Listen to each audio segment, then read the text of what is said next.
हमने प्रदेश की गौशालाओं के लिए भी, उनके गौशालाओं के चारे के लिए 216 करोड़ 25 लाख रुपए की राशि हमने जारी की है, ताकि गौ माता को चारे के लिए कोई दिक्कत न आए, उस समस्या का हमने समाधान किया है। हमने अपने संकल्प पत्र में कहा था कि अभी पिछले दिनों देश के यशस्वी प्रधानमंत्री आदरणीय नरेंद्र मोदी जी ने 9 दिसंबर 2024 को जो उचाणी करनाल के अंदर, करनाल जिला के उचाणी गांव के अंदर महाराणा प्रताप बागवानी विश्वविद्यालय स्थापित हो रहा है, उसका शिलान्यास किया है। 65 एकड़ के अंदर यह कैंपस बन रहा है और 700 करोड़ रुपए की लागत उसके ऊपर आएगी। उसका शिलान्यास आदरणीय प्रधानमंत्री जी ने किया है।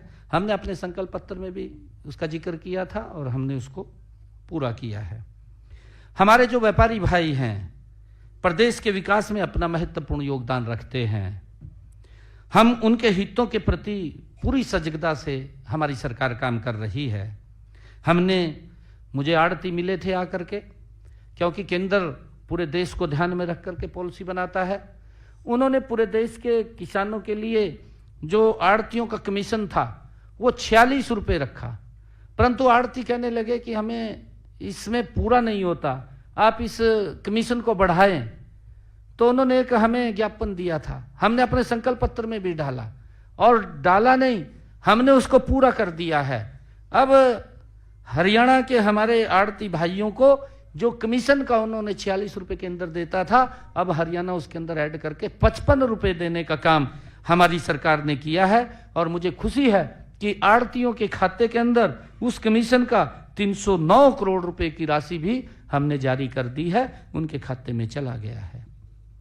हमने 2024-25 के दौरान खरीफ सीजन के कस्टम मिल्ड राइस डिलीवरी के लिए हमारे पास राइस मिलर एसोसिएशन के वो पदाधिकारी आकर के मिले कि हमें इसके ऊपर बोनस दिया जाए, क्योंकि हमें घाटा होता है इसके अंदर, उसकी वो सूख जाता है, सूख करके हमारे ऊपर खर्चा पूरा नहीं होता।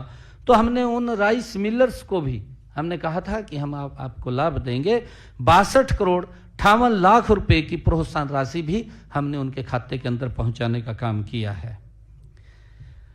मुझे खुशी है बताते हुए कि व्यापारियों के लिए जो हमारे करदाता हैं, जो प्रदेश का विकास गति से होता है और जो उसमें उनका योगदान बड़ा होता है, ऐसे करदाताओं की सुविधाओं के लिए हमने रेवाड़ी के अंदर 29 करोड़ रुपए की लागत से एक कर भवन का निर्माण वहां किया है, और जिसमें पूरे प्रदेश के अंदर अलग अलग उनके कार्यालय 27 जीएसटी के कार्यालय, ताकि जीएसटी सुविधा, कोई समस्या, कोई दिक्कत, कोई उनको और कोई प्रॉब्लम आ जाए तो उससे डर ना लगे, वो बेखौफ हो करके वहाँ पर ये सुविधा केंद्र हमने खोले हैं। वो पूछ सकता है, किसी को रिटर्न में दिक्कत है, किसी का कोई और लिटिगेशन है, उसको लेकर के वो उनसे लाभ ले सकता है। हमने वो सुविधा केंद्र खोले हैं जिसके ऊपर 29 करोड़ रुपए की लागत आई है।